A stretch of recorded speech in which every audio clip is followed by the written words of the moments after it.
Hi guys, pupunta ako sa kainan ngayon dito sa Taguig. Kasama ko lang siya. Eh, sino siya? And medyo traffic nga, pero kaya yan, te. Andito na nga kami sa Good Luck Hotpot, located sa BGC Taguig. Meron din silang branch sa Pasay City, and soon to open naman sila sa Cebu. Open naman sila Monday to Sunday, 11 a.m. to 4 a.m. And ganito na may itsura sa loob, mga super babait na mga staff dito. Ito yung buffet menu nila. And also, ang kanilang a la carte. Namimili pa nga kami dito kung ano yung kakainin namin dito, ante. And favor guys, kung kilala nyo siya, mention nyo siya. Actually, first time lang namin kumain dito. Pero dahil sa kanya, ginaguide niya talaga kami. And ito nga pala yung mga in-order namin, mga ante. In-order ko pala yung golden lobster soup. Yung kanya naman, medium spicy butter soup. Fairness guys, soup pa lang sobrang sarap na talaga. Kung kakain kayo dito or pupunta kayo dito, dapat gutom na gutom kayo, ante. Tinatry nga namin dito yung iruro sa chopstick, ante. Tuwang-tuwa pa ako.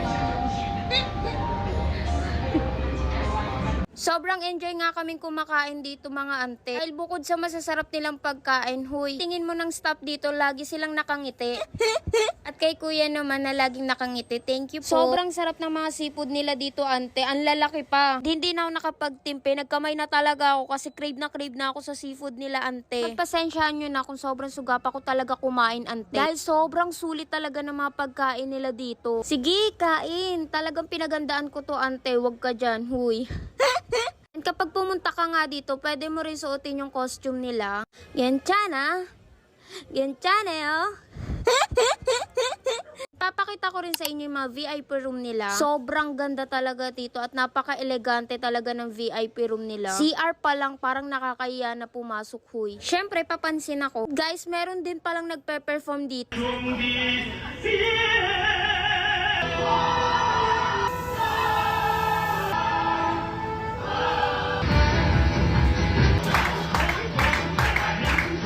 Nagulat nga kami dito kasi bigla siyang lumapit at nakipag-peace bomb. Talagang may-enjoy ka dito habang kumakain. And ayan, nag-dessert na rin kami, ante, huy. Kahit yung mga prutas nila, napakasariwa talaga at napakasarap. Siguro inabot din kami ng oras dito, ante. Kaya ikaw, ano pang inaantay mo? Tara na dito, huy. Busog na kami, mga ante. Hi ka. Talagang babalik at babalik ako dun, mga ante. Talagang ang sasarap ng seafood nila dun, huy.